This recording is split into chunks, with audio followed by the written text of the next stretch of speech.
nga mga kuya, paklas na natin yung valve cover ng ano, Honda.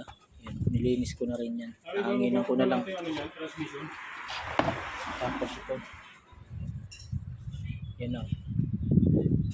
Mali lang yung nabili niyang gasket. Ito?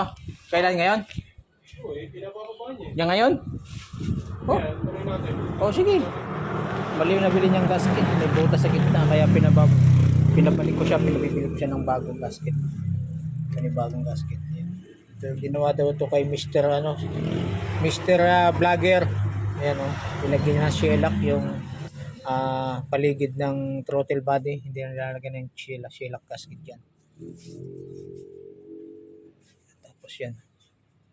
Lakas ng tulo eh. Yan.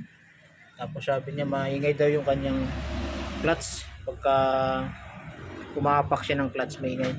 Gusto niya ibaba yung transmission. Huwag mo na, saka na.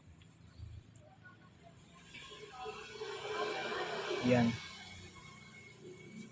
Pero pa isa, ayun oh, naka-garahe doon sa gilid. Naghihintay. Yan. Si Master busy pa din. Master, busy ka. Busy si Master. Ayun. May ano siya, may nalimutan. May nalimutan higpitan. Ayun, okay na.